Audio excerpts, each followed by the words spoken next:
I'm not a ranger yet, but I will be in the future.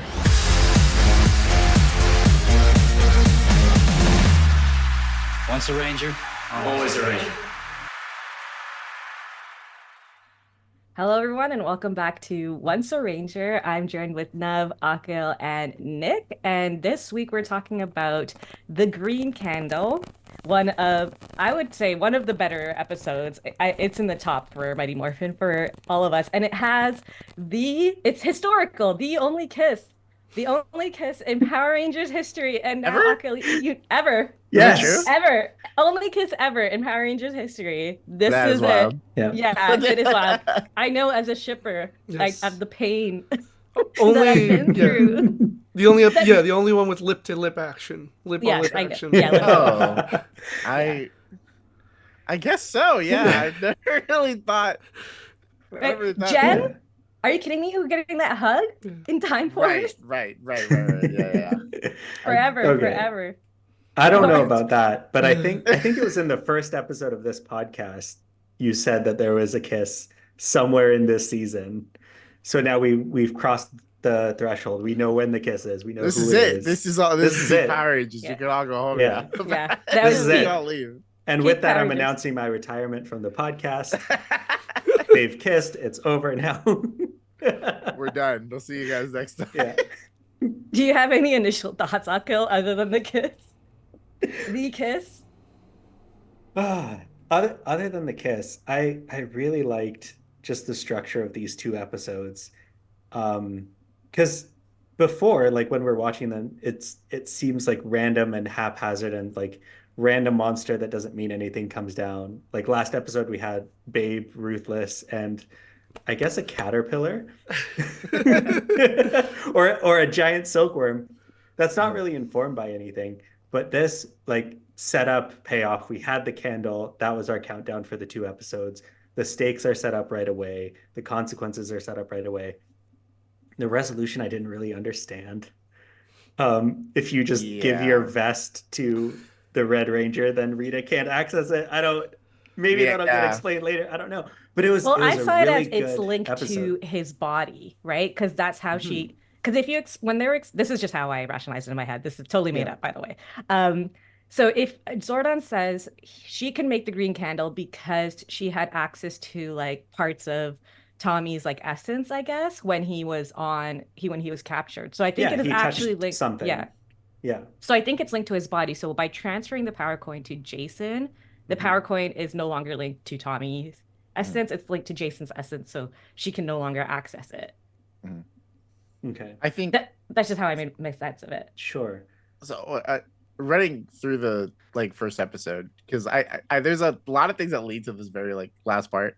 That I feel like these two episodes are written a lot better than the last. I don't even know the rest of the season. I think they actually had some cohesiveness to them, and actually felt like, oh, they're really trying now to make it more engaging. Especially with the whole thing in the beginning. It was like the beginning of the first episode for part one. It's like Zach and Tommy are talking about the dance, and are you gonna ask Kimberly out, right? And I felt like, oh, this is nice because they're actually, I forget, they're teenagers. They do worry about things like the dance and stuff like that. So there's there's personal things going on with them, and then the candle thing, and it's kind of set up really well where it's like, oh, I do want to do Tommy wants to do this thing, this very just simple thing of asking the girl out he likes, but he's also gonna just lose. He's gonna stop being the Green Ranger, and Akil said, setting up that kind of time frame with the candle. It's oh, there is this kind of suspense and sense of urgency. You guys have to do this now, and it kind of makes the moment of oh, I'm gonna ask out Kimberly feel a little bit more real. It's after all of this, I still just want to do this, I still want to go to the dance with you. So it was really cool. Sweet, I think overall. I think I'm going to agree with everything you said, and not to repeat, but Nev as well last week was talking about how he likes the character-centric episodes, and this is a perfect example of that. And then we see people interacting that aren't just Tommy Jason, Tommy Kim, right? Like Tommy we can find, Zach. yeah, That's Zach. so fun. We got Zach. We got more of Zach, and like Zach is. When I was watching this, I felt so refreshed to see him again because Zach is such a character, right? He's so fun and Mm. nice, and I'm like, I was watching this, I'm like, I missed you. You know, I missed Yeah. you so much. I'm glad you're finally getting more screen time now. We didn't still get a lot of like Trini and Billy, but you Yeah. know, is that it's just it's nice to see some of the other characters come forward.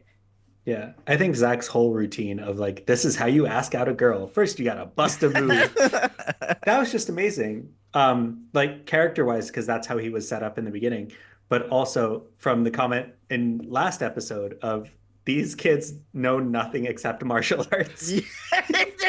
And I was thinking that because it starts with Tommy and Zach, you know, doing martial arts. And I'm like, oh, there we go. We know nothing except martial arts. Yeah. And then Zach goes in and it's like, actually, it's martial arts plus breakdancing plus being super smooth with the ladies, as smooth as that could have been. That girl, she said, "Get a life, dude." I was Get a like, life. "Wow, this Yeah. is so Get Was a that life. Angela or is it a different girl? sick bird." It was Angela. Oh, Was okay, it cool, Angela? cool. Okay. Yeah. It's always She Angela. had a different hat, so. It was so funny when he was like, "It's like, what do you mean? Like, I don't, I'm bridging it, but he's like, oh, you got to ask her out." He's like, it's not that hard, and then he breaks the wood. It's like, I don't know if this is supposed to imply that like he thinks breaking wood is better than it is a lot easier than asking this girl out, but it was just like, oh, because all they do is karate. All Yeah. he does is martial arts. Right. That's what I thought the wood breaking was. Is like, yeah, like you gotta ask a symbolic. girl out, and then like also, since the only thing you know is breaking wood, we're just gonna do that real quick. It's funny to me because Zach has in the previous episode, he's shown that he's more than karate, like so many times, but he knows that Tommy isn't. Right, he So he's speaks like- karate to these guys. He's like, I know you guys, dude. And it's so funny because like I don't know if Jason was too busy or something, and then Zach was the only. This is my headcanon, right? You know, this is like the fan fiction, and Zach is there, and Zach is like, maybe I'll try to connect with Tommy this week. What does he know how to do? Oh, karate. So I guess we'll just hang out at the juice Yeah. bar and do some karate. I'll hold up The- things for him to kick. It'll be great. Yeah. The two things that Tommy knows how to do, karate and not talking to girls properly. I can bond with that. That's funny. Yeah. But then Um, Bulk and Skull like intervening in that moment with Angela and Zach. But then also, is it the next episode or later on in this episode? When Billy and Trini are showing off their smarts and their science building those, I forget what they're called, the tuning forks. Bulk and Skull appearing in that as well. They're a lot more involved in the social lives of these Power Rangers this Yeah. episode, which I also really appreciated. But also, did you notice that when Bulk and Skull fell on the floor, Zach and Tommy are like, "Everybody, come here and point at." Okay, at Yeah. I literally I didn't have like notes that. on that. I was like, these guys. It's Tommy and Zach are a great duo, right? They're really fun. But it was really messed up when Bulk and Skull embarrassed themselves. And like, hey guys, come check out these losers. Like, they're just so mean. They're like, whoa, that's again. I understand because like, no, I'm not saying I understand, but I'm saying that like Bulk and Skull are annoying, but like, Yeah. they always like go back like tenfold, and I'm like, you don't need to be like that. That's kind of Yeah. me. Yeah, Bulk and the Skull- reaction, a disproportionate reaction. right. Yeah. Yeah. Like they made a loud fool of themselves. Everyone was already staring. You don't need to call attention to it. Right. Yeah.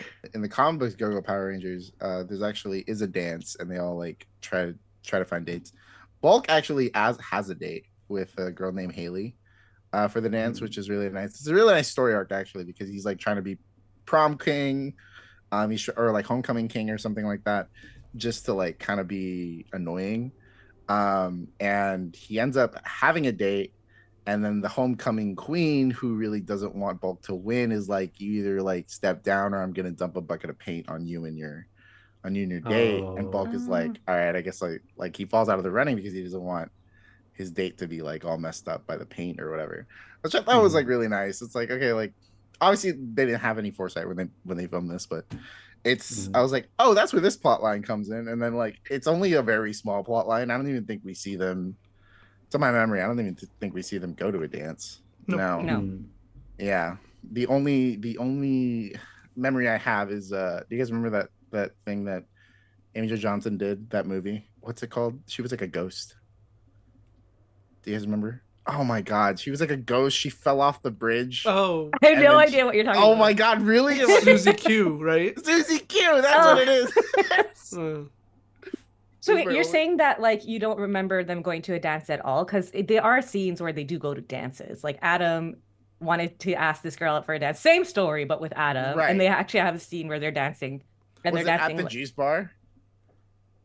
It I looked assumed like it it was was at the inside gym. of a gym Oh, or okay, something. okay. Maybe- or are you maybe. referring to like this specific dance? Is that Yeah, this specific dance. Oh Do they- yeah, do no, they I don't know go if to you were this talking specific about dance? overall. I thought No, you were no, talking no. about this specific one, but then you brought up another movie, so I'm like, is he talking about No, like no, no. I was overall? like the only I'm saying like the only remembrance I have of Amy Jo Johnson going to a dance is when she died in Susie Q. Oh, Spoilers. That's so funny. That's the beginning of the movie. Okay, speaking of Power Ranger movies, have any of you seen Devin's Ghost? That was the Johnny Young Bosch. No. He tried to make a horror movie, and it has No. it has like a bunch of like Power Rangers from Johnny's season, like Mighty Morphin, but Uh-huh. like Aisha, I think, is in it. It's so funny. It's like very camp. It's like what are they called? C-listed movies that are just like really campy. Mhm. It just reminded me of that. Yeah. They're also in Power high Ranger school. actors show up randomly in everything. Yeah. True. Well, this is Johnny made this movie. Johnny Young Oh, Bosch made Johnny this Young movie. Bosch. Yeah, That guy's a legend. he is a legend. So back to the episode. One thing I did find, I mean, there are a lot of things I found silly and clunky in the show, but I think to everybody's point is overall the narrative flowed fairly well. But I couldn't help but be confused by the fact that Rita had to search for Tommy. Yeah, I have that too. She's like always watching them, so I don't know why she And was he's like, not in a new place. yeah, and she like had this like mini version of her wand, and she put Which it on was the cool. Like, It was cool. It was a very cool effect. it was, Yeah. but Yeah. I was The just way like, they moved it around the table. it's but just like, what is this? unnecessary. You're always watching them. You're just looking at them constantly. Like they'll be walking down the street or up a mountain or Yeah. whatever, and she just has her eye on them. I was like, It's just- why'd you Okay, need to what are they doing search for today? him? Not only is she always watching them, but she also has a connection to Tommy. Yeah. She does.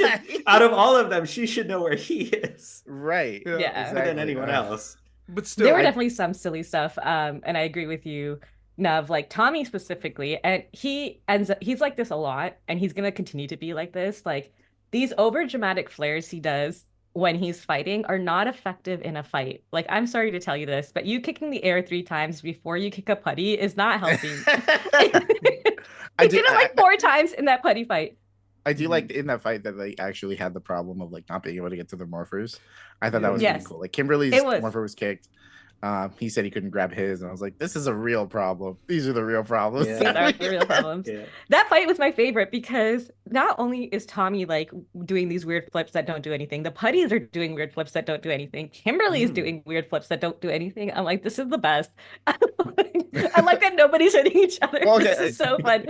One of the things the putties does is like he grabs a morpher from Tommy and then like does a does a cartwheel to Goldar Yeah. and hands him the gold, and it does the little like the flips.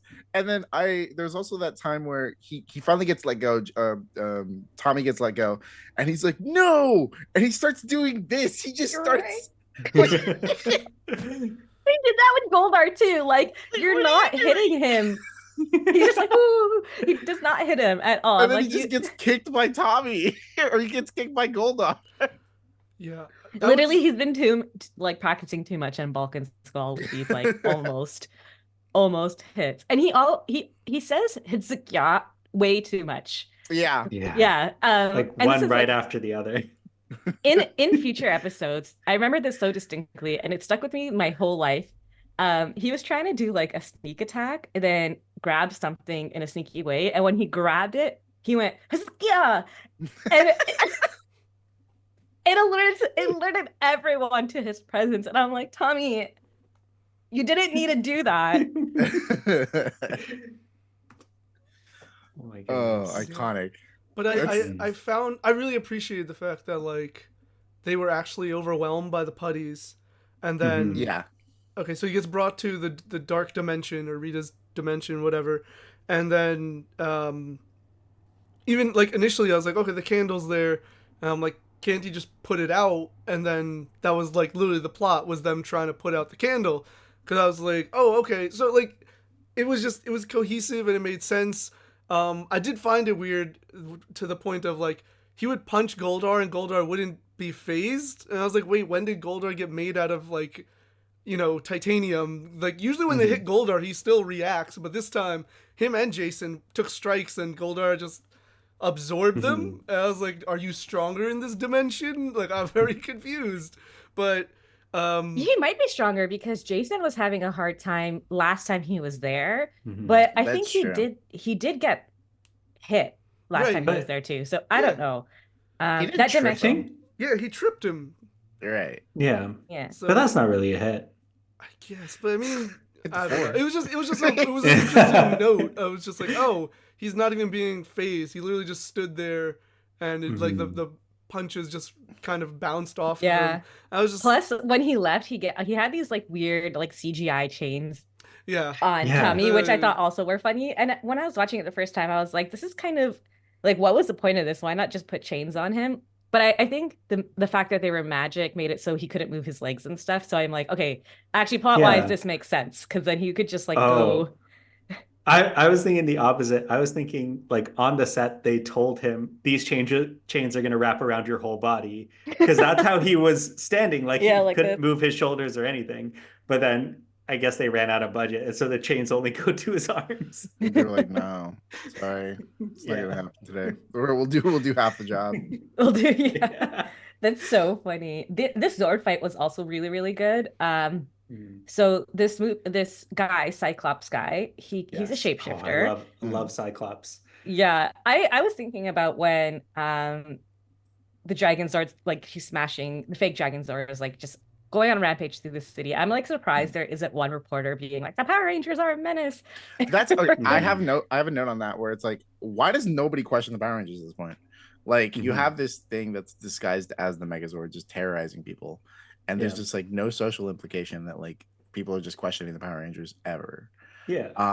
I guess the Zord gets hit once, turns back into Cyclops, turns back into the Zord, and they're like, oh, it's trickery. There's trickery afoot. It seems like a much more modern way of thinking. It's like, these monsters wouldn't be here though if the Power Rangers weren't here in the first place. So I just wonder what that social climate looks, because everyone's like, yeah, go with Power Rangers, like everyone loves the Power Rangers, but like at some point someone does have to ask the question. It's like, why do we get attacked weekly? Like on a weekly basis, we should. Yeah, like what's Rita's specific interest in this tiny city that isn't that significant? Like Angel Grove. Angel Grove.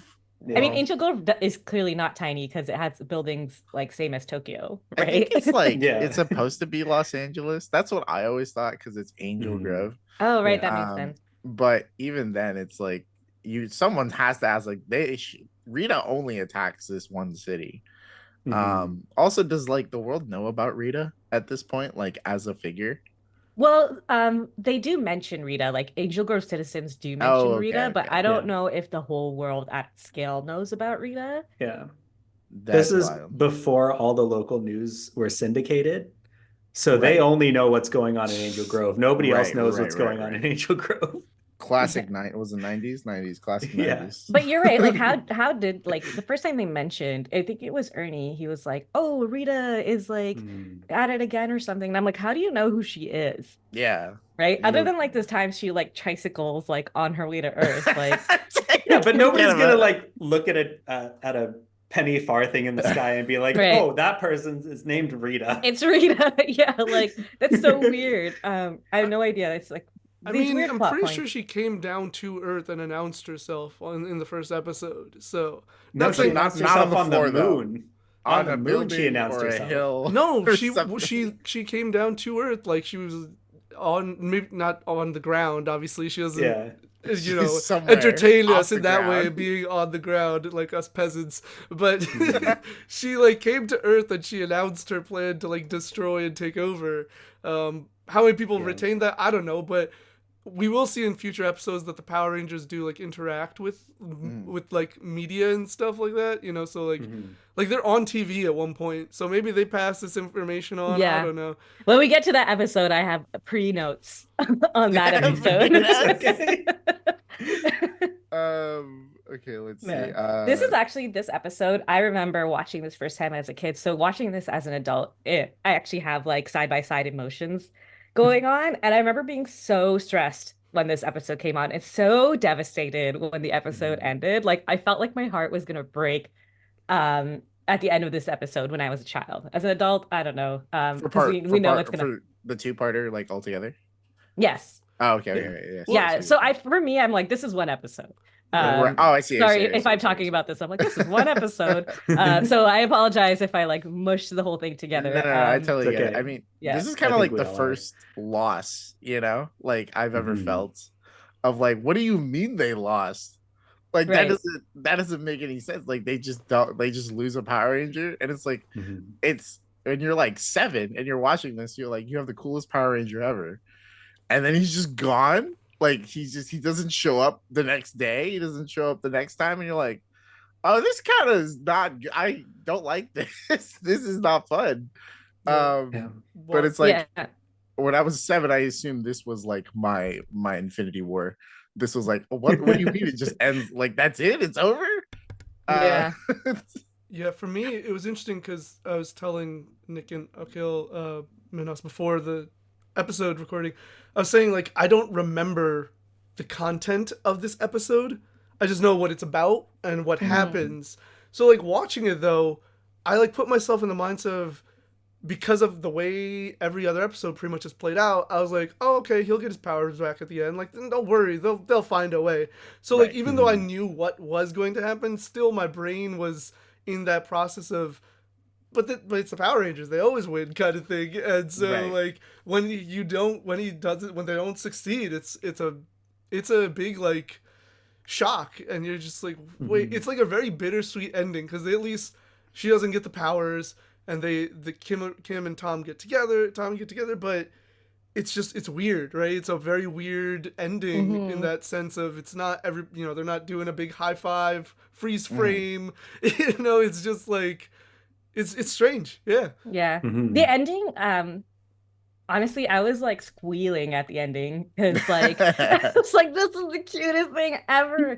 I know it is bittersweet, I agree with everything you say, but like I feel like even as a kid I was feeling that way. Like when he picks her up and twirls her, I was like, oh yeah, my god, like, that was so cute, such a sweet moment. So sweet.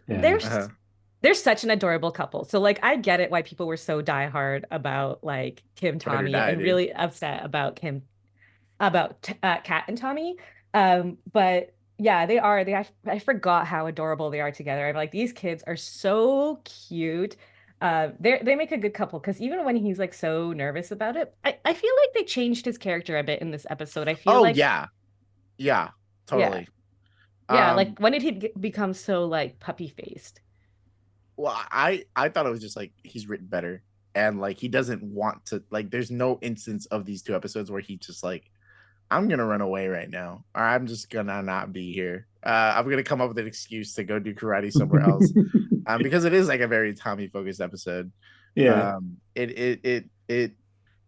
last notes here were like, this is the Tommy that I start to remember, because this is the guy who wants to be a Ranger. Because I think we said in the last couple viewings of Tommy, it's like he just doesn't want to be there half the time.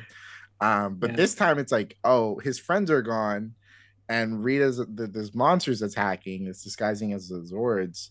Like he's like, I gotta do something. It's like that's the guy I know. That's the Tommy that I've grown up to remember.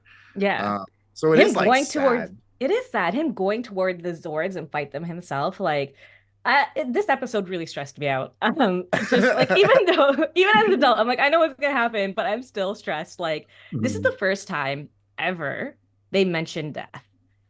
Zach goes to Jason and is like, if we don't leave, Tommy will die. I'm like, they've never said anything like that before. Hey. Yeah. Like, what do you mean Tommy will die? Like, He's not gonna just like fall over or be unconscious. Like, I think as a kid, I was like so shocked at hearing Mm. those words, right? Like even as an adult, I'm like, did he say Tommy will die? I think he said like Tommy will die or like take his life or something He like said, that. But yeah, it was like yeah. implied So heavily. it Like, was, Yeah. yeah, because Jason said, if we don't stop the candle, he'll lose his powers. And Zach says, if we don't go now, he could He'll lose his life.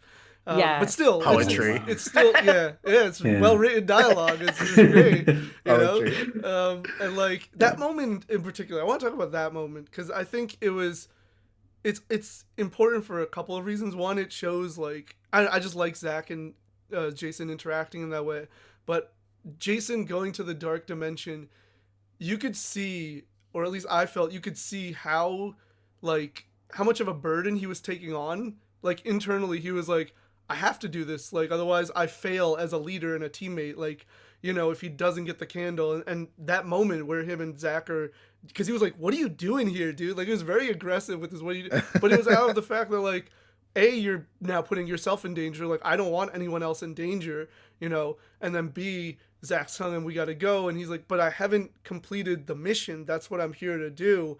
And he's even like, okay, we'll come back. Like he was, because he feels it immensely, and we actually see the ramifications of that in future episodes, which is nice.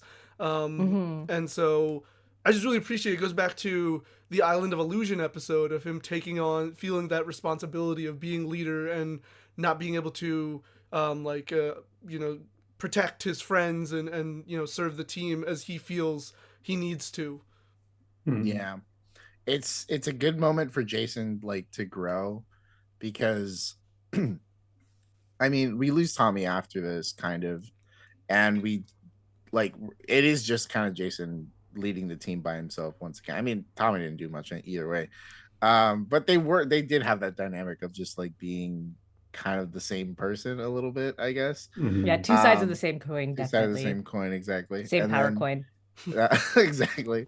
Literally. But it was nice to kind of see that like continuation with Zach, you know, because like having this moment of like, okay, I need to go pull him out because we got to go do something else.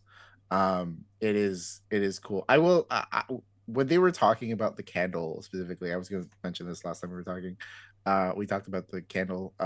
It's like the biggest retcon. It's like, yeah, like it's got a power hold on you, Tommy. It's a special wax when you touch it. And he's like, wow, when did I touch it? He's like, probably when you were mind controlled. Maybe. That's it. That's just it. But like you forget about, you like excuse it because like like what comes out of it is really great. Like the moments that are really significant about trying to get this candle back, about the sense of suspense that you get with these episodes. You like kind of throw it out the window. You're like, that's the stupidest retcon. But I'll take it, I guess. Like we're just gonna sit with it and go. They That's retcon cool. a lot of stuff over the series. Which It felt like the I morphing dislike egg retcons. thing, you know, where they're just Yeah. like, it's the morphing egg, and I was like, we never see this egg ever again. Yeah. And this like this wax is from this candle, that like this dimension from this. Right. We'll never visit this dimension. Why did they even bother naming it? Just be like, it's from another dimension. Just say it's from another dimension. Yeah, he at gave this like the point. whole title for it too, right? Oh, yeah. I don't remember. I didn't write it down, but Yeah. I didn't write it down specifically because they knew it was important and it was never going to come up later. I'm not going to bother writing this dimension's name down. They don't have that much. The writing room's great for dialogue, for continuity, probably. Yeah. But Well, that's what we have the comic books for. It makes sense of all of this. There you go. That's That's why even fan fiction was then- also really pop. I mean, generally it man. always is, but like the Power Right. Ranger fan fiction was so good. Like these fan writers, I don't know, or something else. I'm like, I No, don't know what you guys are on. I just had like, so I have a Tokusatsu Discord where people talk about like Sentai and Kamen Rider, and I just opened up a section. I was like, hey guys, you guys can post your fan fictions. That shit exploded. And then people just went like rampant, talking about their favorite ships, talking about their favorite storylines, what the rewrites would be, and I was like, oh, this is like some untapped market. Just the fact that there is so much Power Rangers fan fiction is the funniest thing to me, because I remember I was talking to my friend about it in high school, and they're like, how is that even like possible? Like, who's writing these fan fictions? And I'm like, it actually has a very strong cult to space. base, right? And Mhm. like statistically, fan fiction are written by a lot of women, right? That's just the way it has been, especially like the ship ones. Um, I'm like, it actually has a large female base, like larger than people kind of actually give it credit Mm. for. And man, it's just like the fandoms with Power Rangers specifically is so strong. It's like one of the Yeah. strongest fandoms I've been a part of, and that says something because even with Marvel and Star Wars, yes, they're huge, but the devotion base is different, right? Like you have like more Oh casuals on the yeah. side and whatever. Almost every Power Ranger fan we have now that's not a child is very, very devoted to We're Power in there, Rangers, dude. right? There's like very little We're like in there. casual Power Ranger fans don't really exist. True. Mhm. Yeah. Going back to the show and like that moment with Jason in the dark dimension also, I love how it just really I wrote in my notes the Jason Goldar rivalry is stuff of legend. It's just Yes, so it good in that is. moment. It's And so my iconic. my favorite thing is when Zach tells him, like, yo, we gotta go to save Tommy's life. Goldar says, you gave up too easily. I'm like, damn, dude. And he's just like, oh, I'm gonna go after everyone, including I forgot what he calls Alpha. But I'm like, yo, what do you ever against Alpha? He's just like, I'm gonna get that tin can. I was like, damn, That dude. tin can. Yeah, that's so funny. I'm like, do you guys even know what alpha is? I guess it makes sense that they all know because Yeah. they all were like kind of involved before they went to Yeah. Earth. But like that's Right. the first time I've seen them acknowledge alpha. And I'm like, that's the funniest He's thing like, I want more of this ever. Goldar though. He was savage. He was so It's so vicious. that very moment where Zach comes in and is like, hey, we gotta go. And Goldar just like keeps like you gave up too quickly. He's like, come on. And Jason's like, no, but I gotta finish the mission. He's like, you lost your chance. And I was like, Goldar, this is A and B conversation right now. Right. What's talking to you? But it's funny that he let them talk to each other. It's not like he Yeah. attacked them. But he's like trying to be in there. He's like, I'm here too. Like he was supposed to be fighting. That's so fun. Actually, I'm glad you brought up the scene again because I wrote in my notes there's this like beautiful, and I'm surprised about this with Power Rangers. There's this beautiful kind of parallel that happens with the Megazord fighting, like the Megazord and the Dragonzord are fighting, and then it cuts to Goldar and Jason fighting. And I Oh, was like, that's oh my interesting. God, this is so good. This parallel is so good. I'm like, I thought they would kind of like go back and like do a back and forth, but the fact that they even did that once, I was like, that's amazing. It looks amazing. No, there was also a really, really slick transition. So the Cyclops, the Dragonzord swung his tail at the Cyclops, and the Cyclops grabbed it. And then as like the tail was swinging, there's a transition, and the Cyclops transforms back into the Dragonzord. I was like, damn, they put some real production quality into this episode. Yeah. Like it was, you could tell they cared. Like even, yes, the writing is clunky if you look at it from like a more, just like sophisticated standpoint, but for Power Rangers, it's some high quality like writing, storytelling, narrative, like especially in such a like in the first season, right? Obviously later seasons we get way more, kind of like serialized storytelling and everything, but like for this show that for the most part is just episodic and like story ends and we move on, like this is like a very like well thought out and like quality story being told, and that involved most of the characters, obviously like some more than others, but for the most part people were involved and like participating, and characters were really getting to showcase some actual acting too. Yeah. Yeah. There's definitely whiplash from the last episode. Yes. Yeah. Yeah, the last episode was such a mess where like all my notes are like lol, and these ones like I was like scrawling. I'm like, oh my god, oh my god, oh my god, oh my god, which really is a difference. But let's highlight like I said last time in the last episode they had a lot of like Zach, and in this episode, the second part, they had Trini and Billy actually like doing their Trini and Billy stuff, which I again like really everybody's putting out their strengths on there. Jason being a leader, Billy like using his brain, and Trini really like also using her brain because they're like a duel. Kimberly doesn't do much, but that's fine. Kimberly's the motivation for the whole episode. Yeah, but So- She's like, yeah. Like, Here's the whole move. but that molecular decoder, as they called it, proudly they mentioned it a couple of times. Even Kim is like the molecular decoder. And actually, like usually when they say stuff like that, I know Akil, you're kind of like I hate when Billy does that. I like that they did that in this episode because there is a cohesive kind of thought process between Tommy's like DNA connected to the candle to his power coin. And Mhm. so to me, it actually made a lot of sense that he had this like on a molecular level. It's not real science, but on a molecular level using that to connect to the dimension itself, that like, hey, Mhm. Tommy is going to be linked to this dimension even though he's not there. Like everything that is in the essence of Tommy is linked to all these things, and I thought that Yeah, that was actually really really clever. And because he you're touched that candle that one time. Because I can't know that one time. I didn't think, like, when I watched it, I didn't realize they meant touch the wax. I thought they meant like Yeah, you know that's when what you I have thought like too. fingerprints on like a Yeah, glass and they like kind of took it off and put it on the Right, candle. right. Like that's how I took it. yeah, that's what I thought too. But then I was thinking, like, these Power Rangers have touched so much of Rita's stuff, her Right, monsters, her probably. putties, or anything. So, unless it was something specific, she could get any of them. So Um, It if it's specifically the wax, then it's just him. from what I that understand, makes there wasn't a lot of Green Ranger footage to work with. Mhm. So I think they had like run out, or like they had like Yeah. they were going to run out. Yeah. So I think this was an Mhm. attempt to write Jason David Frank off the show, but his popularity was like way too high. Yeah. Yeah, So they had to bring him back.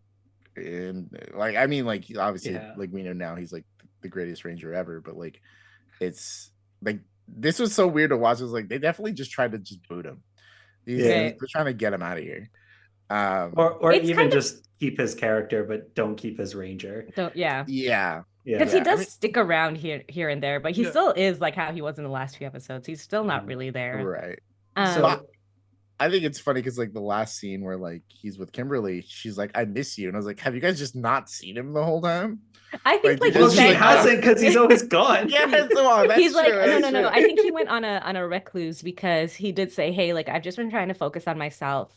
I've been doing my schoolwork, I've been doing karate. So I did think like him saying that kind of, again, this is all fan Yeah. and headcanon. It's not like implicitly said, but I I mean, think it that's him is. being like kind of just like decompressing with the idea he doesn't have his powers anymore. And I think it's like one of those things where you don't really know what you have until you're gone.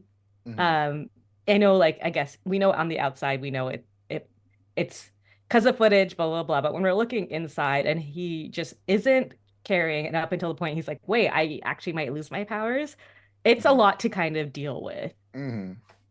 Because it's like So been part of his identity for like so long too, I guess at this point. mhm. Yeah. Even though like I always bring up like he didn't like really choose to be a Ranger. Someone on Twitter was like, "No, he chose." I was like, "I really don't think so. Like, I don't think he ever did." I'm watching these. Like, he never got a choice. Sort of never gave him a I choice. mean, Jason did. Oh, when he But first like turned. Yeah. You know, he was like, he's like, how can I join the team? You know, like, so like, I mean, it wasn't like, you know, be a ranger or not be a ranger, but Right. they were asking him to join, and so he was ready to Oh, just I guess stop. that You would know, count. Mhm. yeah, it's Power Rangers, right? It's like a child's thing, so there's not gonna be like this big dramatic, like, you know, you Make have a this choice or don't. Yeah, but he's like, "Will you join us?" And then he shakes his hand. So but I get what you're saying. Yeah. But Akil, I think you had something to say, right? Yeah. So I want to talk about footage in a bit, but first, is this where we start to see the transition of Tommy to the White Ranger, or is that a separate plot that line is It's altogether? way way long from That's now. okay. later. We like Yeah. at It's least way So later. at least I think 60 episodes. so he's Yeah. just hanging out as a regular dude for the next 60 There's episodes? stuff that In and happens. out? Okay. So There's stuff that happens in between him becoming a White Ranger. Like yeah, it's not just like Okay. so him. I don't know if it's. I mean, it's spoiler-ish, but like, That's fine. I'm gonna watch it anyway. yeah, his powers aren't like 100% gone. They do like from time to time call him. I don't know how Okay. it works. I guess now he can just relink to the morphin grid because now that's been. I Yeah. don't know. Maybe if they even explain it. I But don't know the Again, my exact science till we headcanon get is there. yeah. Again, my headcanon is they like if they transfer it to Jason, like Rita has to like try to sap the power. So it's not like she can immediately be like, it's mine now, right? Like if he does it once in a while, I think like yeah, and then gives it back, it might not just give her enough time to sap it. Sorry, Nick, you were gonna say, is there something else they said? Yeah, there is a comic book explanation where all of the Rangers lose their powers, but for some reason the Dragon Coin or the Dragon Ranger power is different, and it connects to the morphing grid in a different way. So Tommy can still morph, but the rest of the 5 can't. So I think it's either Trini or Billy that comes up with like a pseudomorpher where they access the morphing grid through the green Power Ranger coin. And that's so good. They all are Green Rangers. Like they all have their same they all have their same specific suits, but they're color swapped to green. So I guess that like kind of relates to what is possible, I guess. I don't know the science that they use in this one. I know in the comic books they're like, yeah, they all became Green Rangers for a little bit. And I was like, oh, that's cool. Yeah. The morphing grid at this point is still very in its like baby forms of like what it is. I mean, later I still can't explain to you whatever it is. it's like I mean, in general, it's whatever it needs to be, but especially in like the early seasons, it's just like if there is no answer, it's like it's the morphing grid. It's the morphing grid. Yeah. Because apparently it's an energy source. Right. It's also something you can hack into for some reason. You know, like it's just it's something you can convert into a liquid somehow. Yeah, and then like power your entire city on it. Yeah. Yes.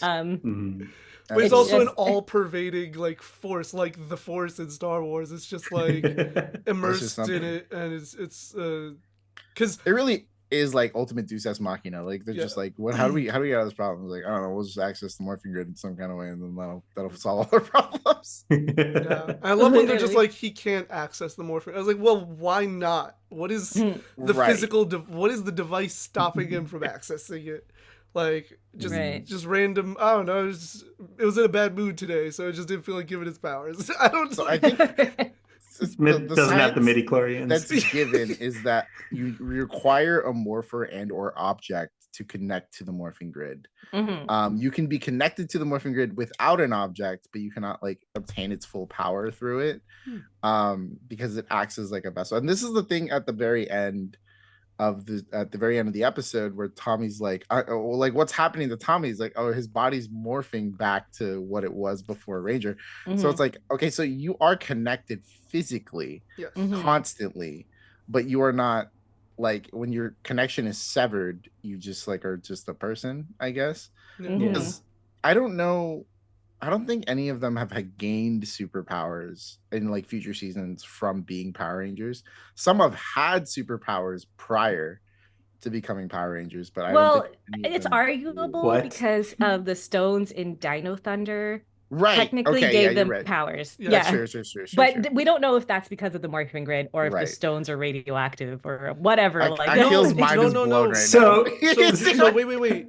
Before Akil, 1 second. Before you present your thoughts or questions, they do explain that the Morphin Masters did create or facilitate the Dino Gems and like some of the other, sources of power. And the Morphin Master's power comes from the morphing grid. So the morphing grid did give them superpowers. Right. Just, I had to clarify right, that. I didn't understand a single word of that, but I'm sure I'll get to it eventually. I just got stuck on some people had superpowers before they were Rangers. Correct. Yeah, yeah. Well, some of them are in alternate. Some of them are in alternate dimensions. Okay. Some of them are mutants.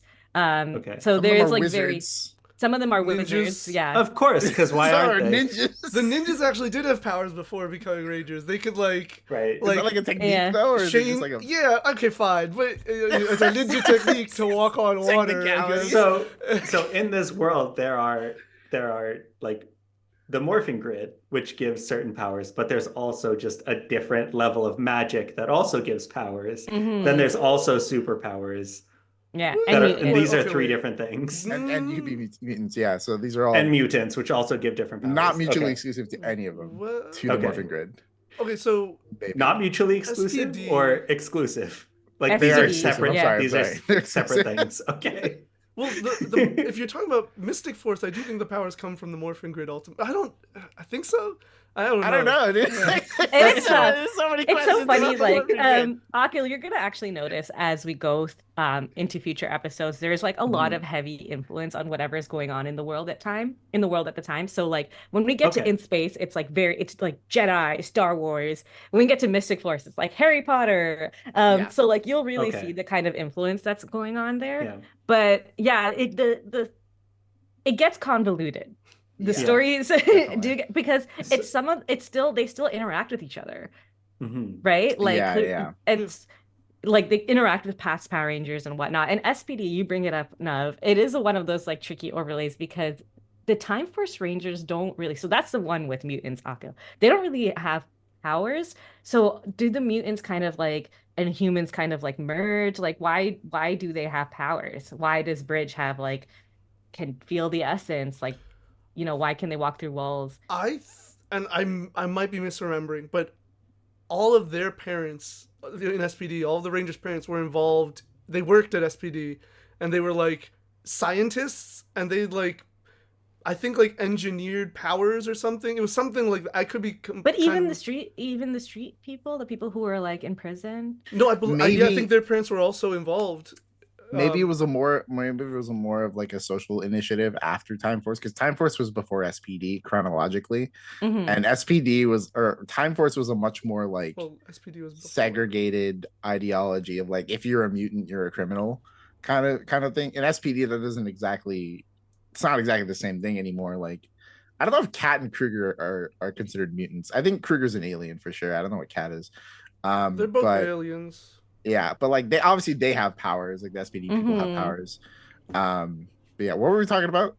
Got it. So the aliens have powers, the mutants have powers, the So Morphin we were Grid talking also about the has power. powers. So yeah. So right. The power Got it. down of Tommy Oliver. Tommy Oliver is linked to the morphing grid. So yes, Right. they are. Your bodies are linked to the morphing The grid. Morphin Is Grid, pretty right. much Okay. at Because some they base morph, level. right? Yes. So it's gotta be like they don't suit I up. have They like Right. I have morph. one So I quick guess their body follow-up goes into question. Yes. Go ahead. Is the Morphin Grid sentient? I think so. I want to say Because yes. because that would explain like the gradual reduction and introduction of powers, I want to like say independent of the object. Yeah. Well, also you have to transfer the powers. Like you can't just like to steal the powers. It's a process, so it has to be linked in some Yeah. ways, and you have to kind of Yeah. like give it up. And yeah, I guess it Mhm. would if it's sentient though. Okay, I that really opens a don't whole know. I different literally don't conversation. know. I couldn't, because like it's also a place. Yeah, It's also a place. I don't know, dude. Like yeah. Speaking of it is. sentient places, I I've like seen Guardians of the Dom Galaxy. describes it perfectly. It's just like it's anything it has to be. Yeah. And Okay. I'm sure there's an instance where like it comes. Is there like an instance in Star Wars where they're like it has a face and like is able to like There project? is. Okay, exactly, Yeah. right? Yeah. So like it's gotta. I'm sure somewhere. I haven't like I'm not completely caught up on like Power Rangers lore. I'm sure somewhere it's like the Morphin Grid Yeah, has I spoken think to this is me. why we're going through it again because really it's Well, so in Cosmic Fury, there is like Oh right, so it's yeah. not. I don't know. I do think it has some level of like its own awareness, understanding, Mhm. because like they've. I'm pretty sure. Maybe not in these exact words, but I feel like in a season they've said like the Morphin Grid chose you. So I was like, well, I feel Yeah, like how's that it? was in the yeah. movie. Was that in the 2017 movie? I'm sure they say it anywhere. Probably. Like Yeah. the Morphin Grid Right, so the chose Morphin you. Grid in some way, shape, or form has this own like, awareness of itself, or I don't know if consciousness is the right word, but like, Mhm. it functions as a not a being, but yeah, a force that can like make its own decisions. Apparently, Right. Yeah. So right. it's I think we need to do like a whole episode on the Morphin Grid. Like we all just like research as much as we can and bring our own Yes. facts and like try to. Follow Yeah, up we'll question: do a is little Tommy special Oliver episode. our Yeah. Anakin Skywalker? Yeah. And Akil can like look at the Wikipedia and kind of figure it out. Right. I will try my best to keep Cross- up. cross reference. Cross reference. So I Okay. just want to quickly go back to the episode. Yes. Yeah. Yes. Yes. So the scene where Tommy escapes, Mhm. specifically with the sword, I thought that was. I just wanted to make a note of that scene because Goldar comes back and Tommy quickly just like swipes the sword. He's like, "I saw how you left. I got in. I'm gonna reverse it," and then just like puts the sword to the ground and then Mhm. leaves. Such a quick way to get him out of there. Just like That was kind of cool though. Yeah. That's kind of cool of just like turning it on Goldar and like but he didn't have the sword after, right? I don't think so. I mean, it's questionable No, why because they do. Goldar grabbed onto it as well, so they teleported together, and then I think Tommy Oh, kicked yes, Goldar and yeah. let go of the sword. Because why Hmm. did he need Goldar's sword? Yeah. I have. That was like oh God, this episode was so good. These two episodes were Yeah. so good. Mhm. But yeah, that was just like my last note, other than that, like, okay, again, I was stressed with Bulk and Skull being there. So like this whole episode was stressful because I'm like, if Bulk and Skull mess this up, if that's the reason that like Jason can't come back, I swear to God, I'll never forgive you. Like, yeah, what's final thoughts? Any notes that anyone wants to bring up? I just we were talking about the footage earlier and Right. how Oh they're yes, trying yes, to yes. You like had something to say about the footage. and how they're trying to like bridge this gap, and you mentioned that we're running out of Green Ranger footage. I think the fight scenes in these two episodes were the same fight. I think they used the same footage for both fights. Yeah. Because in the second episode, I noticed that like the Dragon Zord would get hit and like fall to the ground, but then the Megazord would fall to the ground and transform into Cyclops and get back up and turn into the Dragon Zord. And then when it zooms out again, it's the Megazord again. Right. So Yeah. it was, yeah, it was like I need to take Nev's advice and just not pay attention to the fight scenes. Well, I mean, it's pretty common practice, not just like in Power Rangers. I think that's just like kind of brought it to the West, but like in Japanese, for the Japanese television shows, it's kind of just the way they do things. If they can reuse it, they will reuse it. The Spider-Man Tokusatsu show that aired in like the 60s, or I don't know when it aired, but the Japanese Spider-Man television show, they only have like 2 sequences of the giant robot fight, and they stretched it for like 30 episodes. So it's not an uncommon practice. But they are creative. So like there is that instance where like the Dragon Zord gets hit by the imposter, or it's either the imposter Dragon Zord gets hit by the Dragon Zord tail, right? Only one copy of these suits exists, like the rubber shoots. So like creatively, they probably just took the tail off of the original thing and just hit it with itself. Because they didn't show the backside of that Dragon Zord. Right. It's kind of cool to see that spinning, kind of and then they cut to a close. So, creatively, they do a really well job with the footage that they have. And my last note. Sorry, go ahead. Sorry, even for like a couple seconds, they brought in Jason's Dinosaur, like an imposter dinosaur. As well. God, I love just Jason's to like dinosaur. keep it, just to keep it moving and keep it creative, and it was really cool to see. You'll notice they don't have the same suit in the same scene. There is once where but it's like kind of like they cut it, so it's like I don't know what effect that is, but like it's they basically they spliced it together. But there is only one copy of each suit, so like there's never a scene where like the same Zord is fighting the same Zord in this like kind of mix up between. That's interesting because these suits take a lot They do, because they're falling and punching, and there's sparks everywhere. Like they don't last the test of time though, because I think someone found like some old rubber suits and they're just like decayed and gone. I can imagine. Sorry, Minhouse, go ahead. Well, no, my last note was that Jason with the armor has become one of the more iconic kind of, also is a historical event. That this episode has a lot of historical kind of events. Jason with that armor, beautiful. Tommy without the armor, not so beautiful. That's so weird. Whoa, what's going on there? That was my final note. What about you, Nev? My final note is that the whole reason, to Nick's point of them having less footage, is because in the Super Sentai, the Green Ranger dies. He's dead. Yeah, just heavy. Like straight up dies. So yeah, that's like part of the reason for needing to transition and get new. What's interesting, because like in like season 2 and 3, they start to film more original footage, which is which costs more. So it's a little, but I guess maybe they're getting more money at the time. But yeah, no, I mean overall it's a great story. Yeah. My last note is like on Billy. I don't know why I just thought it was so funny when like Bulk and Skull came in. It's like, hey, this is our private park, and Billy's like, oh yeah, well actually guys, this is a public park. Yeah. Billy, great comeback. Great comeback, Billy. Thanks for contributing to the team. I remember watching that. I was like, that was so stupid. So good. They also said morphin instead of more phenomenal when they all said it at once. They're like, morphin. Yeah. Catchphrases. Well, I think we can wrap this up. Mhm. TLDR, amazing episode. Loved it. 10 out of 10. The whiplash from the previous 2 episodes were kind of wild. And then next week we're into our Tommy-less era, kind of. In the meantime, I'm Minhas. I'm joined with Nev, Akil, and Nick, and we'll see you next time. Bye. Once a Ranger, Always a Ranger.